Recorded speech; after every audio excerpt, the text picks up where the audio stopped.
Is fitting in really that important in a teen's life? Or are we just letting the fear of mistakes guide us? Understanding the zones of comfort can help us see why we feel the way we do and understand others better. We'll get into it after I hit this music. Welcome back to Brick and Bowling. My name is Tim Flynn, the host, and joining me this week is teen leadership coach Lorraine Connell. Lorraine, thank you so much for coming on today. Tim, thanks for having me. I can't wait to have this conversation. Yes, I'm really excited about this conversation too because I have little kids. I have 5 girls. 2 are adults now, and 3 are under the age of 7. And to me, I feel like the more they fit in, the less they'll be picked on. Mm. But is fitting in really worth it, or does it stop it from being ourselves? Oh, I love that question so much. And I think so often the name of my company is Peers, Not Fears. And the reason I named it that way is that there's so much fear in that teenage life. There's so much fear of fitting in, of being accepted, and preventing people from seeing us make mistakes. And so this drive to fit in is really what drives kids away from each other rather than bringing them together. Really? Because to me, I feel like if you fit in, you're you'd be less of a target of being bullied. Because if you see a kid that looks weird, you could be picked on just for that. But I like your perspective because if we try to be perfect, we're going to be hard on ourselves, which can cause depression. I remember my second daughter, Rihanna. She was a perfectionist in school, so if she made a mistake in elementary school, she had a full blown meltdown. Mhm. I I'm really looking forward to this conversation because I think way I'm teaching my kids right now may not be the correct way I think, as far as trying to fit in. unfortunately Yeah, yeah, I think unfortunately, we as parents, we bring a lot of our own baggage into parenting, and so the things that our kids tell us or the things that we experience really colors how we give advice, how we guide, all of those things. And I think the thing that really struck me as you were sharing your, want to help your kids or other kids fit in is that the misnomer of what fitting in allows us to believe. We can never fit in. There's never a way that anybody is going to fit in because that says there's only one way, or there's only one look, or there's only one experience, or there's only one and more often than not, there's never just one. And so I think that misbelief or the idea behind fitting in keeps us in this space of trying to change who we are. And when you change who you are, you prevent that ability to belong. Belonging is really being accepted for who you are and, that's what we're chasing when we quote unquote say we're trying to fit in. But really, it's the opposite. We want to embrace the idea that nobody fits in, and differences is what makes us so much stronger, so much more rich. And the way that we bring and build community is to embrace those differences. so how do we go about going like how do I tell my daughter it's okay to dress like this? Because my daughter, first of all, she loves dresses. Um, Hmm. she will wear like she has these little skirts that go over your pants, whatever. She will Yeah. wear that thing with every piece of clothes. Blue jeans, she'll put it on. And to her, she loves it. And to me, I'm like, oh gosh, you cannot go looking like that. But how, as a parent, do I embrace? Maybe that's her look, that's her style. How do I embrace that? Because I say that because I'm scared of her being picked on in school. But Georgia wants to wear this skirt. No matter if she wore it yesterday or 2 days before, it's clean still. So she wants to wear it with everything. That's just the way she looks. And she likes the way she looks, which is good, but I don't like the way she looks because it doesn't match. Mhm. Yes, so help me. How do I fix that? Well, I honestly don't think there's a one-way answer. I think you letting Georgia do what she wants solves one problem, right? Like Georgia's voice, Georgia's confidence is growing, right? But like Georgia goes to school and she's wearing this and there are people who are going to say that's not fitting in, right? So it's more than just your ability to parent. It's about like reminding our kids that differences does not make us,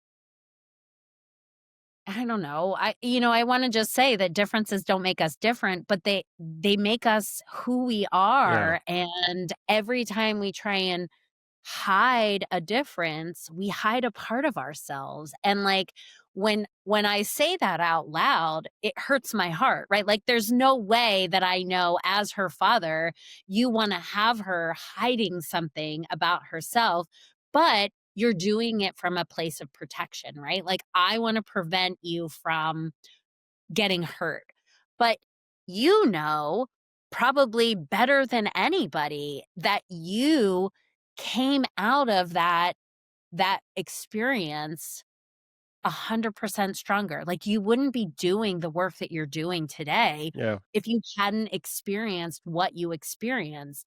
And not that I'm like, everybody should have to go through hard times, but the people who are able to go through hard times and come out on the other side create solutions for the next generation.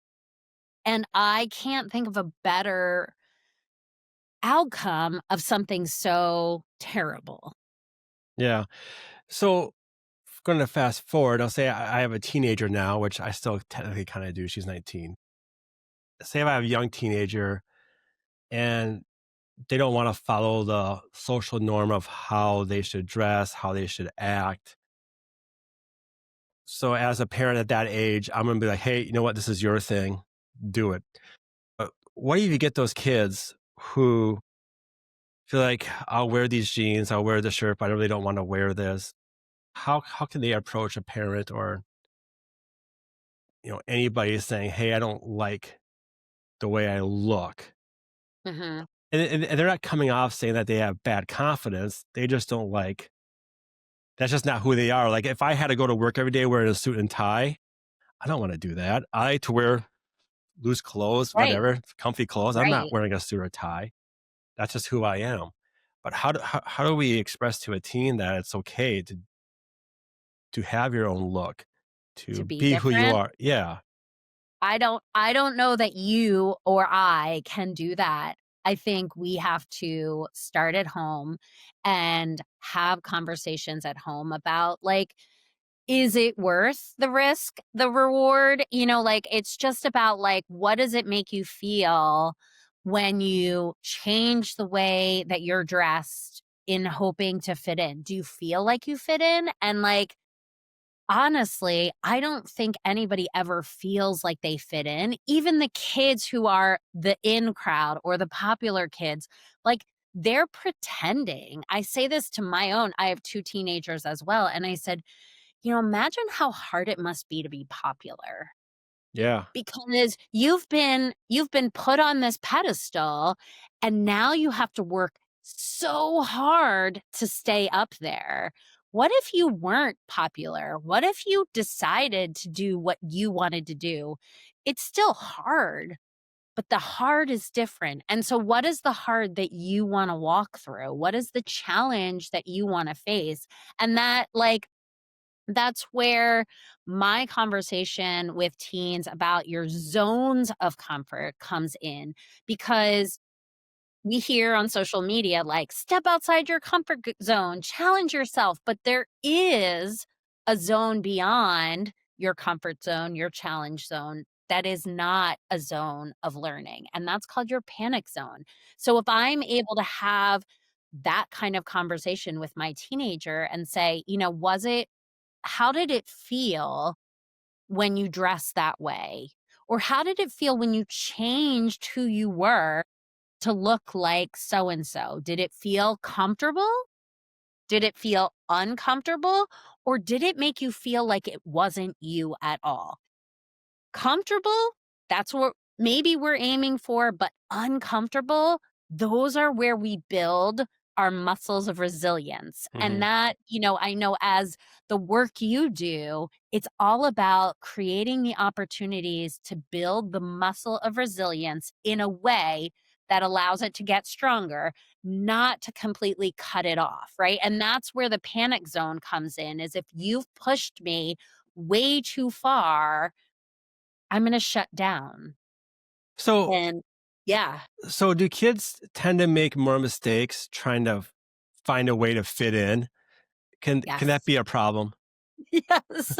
Yes, because there's only like, fitting in, remember, is there's only one way, Yeah. right? And one person, I don't know who that person is, gets to decide what that one way is. So one day, it may be this, and 2 weeks later, after you've gotten all the right things, it's no longer fitting in anymore. That's not the right way, and that's why it's hard to chase fitting in is because you don't know what the right way is. So if we just let go of trying to fit in and just do what makes us feel the way we wanna feel.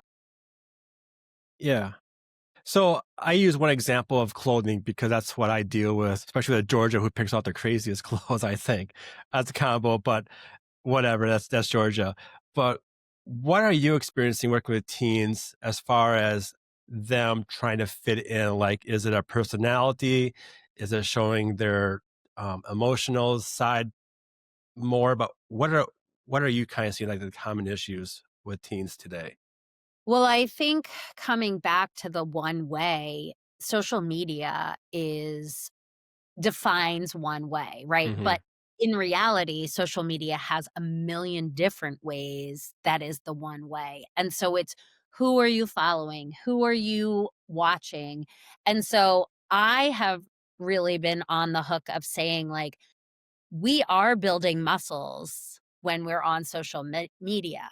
The muscle, however, is not confidence. The muscle is comparison. So the more time that I'm spending on social media, the more I'm learning to compare myself to something else. And that is the challenge that I find with fitting in is that it's all sorts of places that we're trying to fit in, all sorts of personality, body, hair, color, everything is defined by who you're following. And if I'm following A and you're following B, then our fitting in is going to be different. And so it's that chasing of that one thing that that is exhausting. Yeah. But, going to social media, one thing I realized looking at social media influencer, especially the ones that are doing like paid commercials, Yes. at least the ones that I see, they all look the same. Yeah. They all look the same.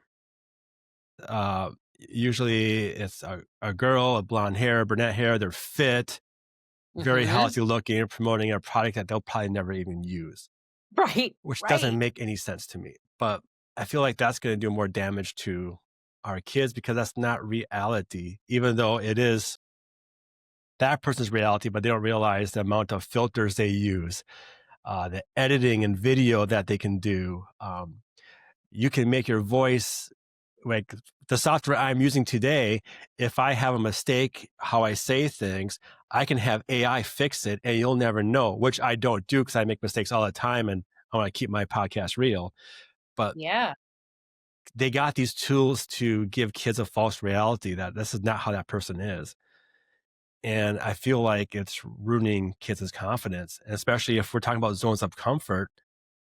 If if you have a kid who's struggling with maybe a certain issue, seeing another person that say that they have that same issue, but this is how they're doing it, but it's really not true because we don't know what they put on that. We don't know what filters that they're using. I mean, all I'm trying to say is that be careful with social media. We don't know what's real, what's not, and AI is looking so good these days. Like it's getting Yeah. hard to see what is real, what is not. Well, and I think that's I mean, that's the point of building the muscle of comparison. There's no good that comes out of comparing yourself to somebody else because again, if we go back, fitting in is one way. Being yourself means that you don't fit in because you're different, and that's literally the point of what we're trying to break the mold of. So if we work on that muscle of comparison, we're never going to feel like we fit in. We're never going to Okay. achieve that. The way we fit in is being okay with who we are. And so that's where the muscle of confidence is needed. And that muscle is trying something for the first time, stepping out of the space in the middle of your zones where you feel safe and challenging yourself, but challenging yourself in a way that only allows you to practice that next level as opposed to jumping into the pool before you've learned to swim. Yeah, stepping into that to that new way, can that present a whole new possible risks that this person might be saying? Like could it go bad for that person? And how would you help them out? Say, hey, give it a few days, because I feel like kids, they try something new and it doesn't go Mhm. exactly they wanted on the first try. But as you know, you got to stick with it for a while. Yeah. The work that I do is I really try and I challenge kids to try something new without the whole world knowing, right? Okay. And so the comparison muscle in all of our teens is really strong. So when I walk into a school and I'm going to do something different, I don't have any muscles to support myself when somebody says, "Hey, look at that person."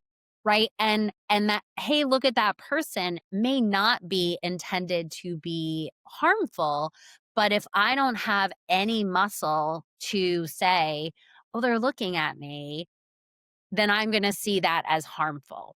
Okay. So so it's reframing, it's doing things without the whole world knowing because like when we grew up, there wasn't the recording devices that memorialized our mistakes and now there is these phones that will memorialize any mistake that somebody makes forever.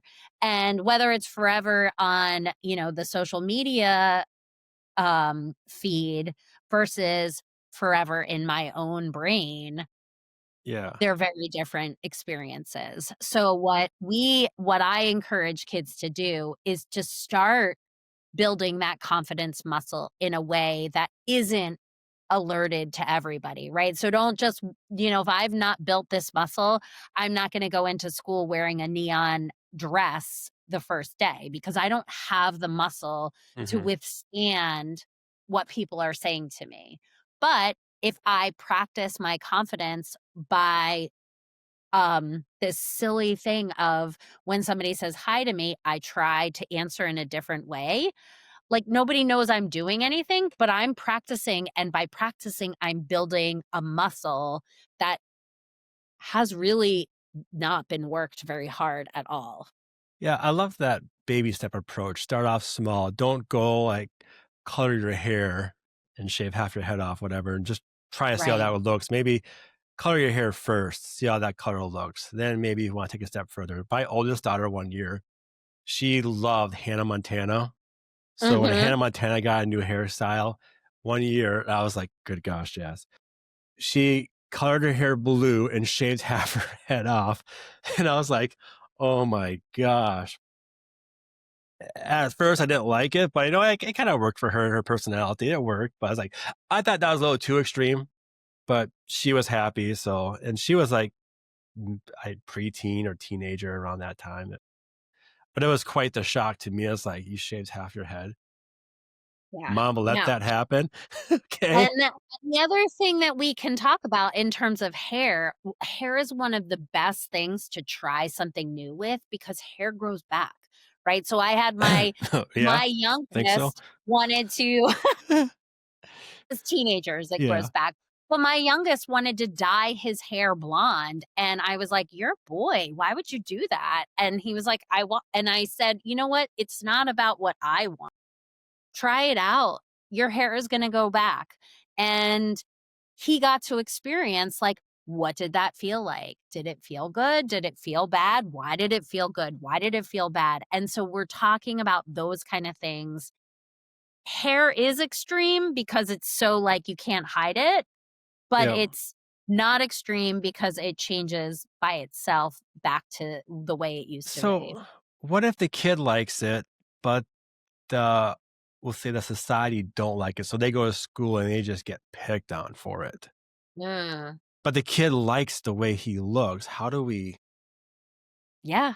This is a Yeah, great question, is, like, how does it make you feel when you're wearing the way you have your hair? Like, if it makes you feel good, then it doesn't matter what people are saying and what people are picking on you. But if it makes you feel good, but you don't like the way other people are picking on you, then we got to talk about, like, what do you like more or what don't you mhm. like more? You know, like, so it's about helping that person decide for themselves. I think so often us as parents, we want to fix it and say, well, if people are picking on you, don't wear your hair that way. Except Yeah, it's not my hair and it's not exactly. my decision. What one thing, looking at the world today, I think one thing we are doing a good thing is is we're teaching kids more about diversity and acceptance, which is good because when I was in school, you get a haircut, man, you're getting picked on no matter what. It's like, but I feel like as far as hairstyles or how you want to change your hair, I feel like as a community, we're getting a bit more acceptance to it. It's not a big deal anymore. But you can run into those folks that are going to pick on you no matter what you do. Mm. Yeah, I think a lot of the hard part is just trying to teach the teen. It's like, hey, if it's one person, you gotta try to ignore it. But the hard part is that one person always seems to be the loudest person too, where the rest of yeah, them are supportive. What's your advice for parents like me who are probably can be a little overprotective because we're afraid to have our daughter make the kind of mistakes that could get them picked on because we don't want them experiencing that. We're doing it out of love, but at the same time, you know, we could be preventing them from becoming who they are. And I also got to remind myself that kids need to make mistakes and learn from it. But yeah. sometimes we like, I don't want my kid to make mistakes. But I guess what's your advice for parents to kind of like just let go a bit, let them do it? Well, I think being curious, asking questions rather than making decisions. I think that is your best approach in every situation is asking the child, how does that make you feel? Why do you want to do this? Who likes it? Who doesn't like it? Why don't they like it? Does that bother you? It's just asking more questions rather than saying that's not what you should wear. That's not how you should act. That's not what you should say. Is like, why do you want to say that? Why do you want to pick on so and so when they're not dressing and doing this, right? Like there's all sorts of ways. Like we're not in one space all the time. There is Yeah. other times where we are now in control and we're doing same things, right? And so it's asking questions. It's getting them to come to the realization that they're doing this for this reason and not because of this other external piece. Awesome. Lorraine, do you have any other final thoughts that you want to address before we wrap up here that you want parents to know? Yeah, I think mistakes are not celebrated the way that they should be, but mistakes are where we learn and how we build the muscle of resilience. So when your kids struggle, they're building a muscle. It stinks as the parent to Yeah. watch them struggle, but the more you are the person to just catch them when they fall and lift them back up to get back on their own feet, the more they're able to build that muscle. And don't we want strong kids? We do, just not at 7 years old. Sometimes All it might right, be a Tim. It sounds like I know, maybe I got some work to do on myself. Yes, it's tough. I have 3 girls, 7, 4, and 2. they have a lot of opinions. They do. So, Lorraine, I wanna thank you for coming on today. You You also have a podcast, so tell us about where we can do. find that, the name of it, and where we can find you on social Yes. media.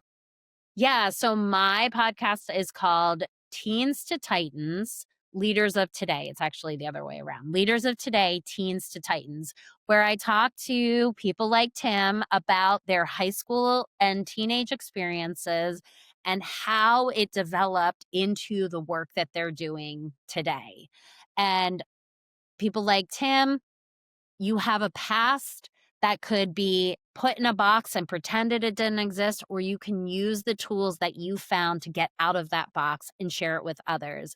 And so everybody that I interview on this podcast has past that has created a tool that is meant to change the world. And it's really, really great. All of my socials are peers, not fears, all one word, because as peers, we should not fear each other.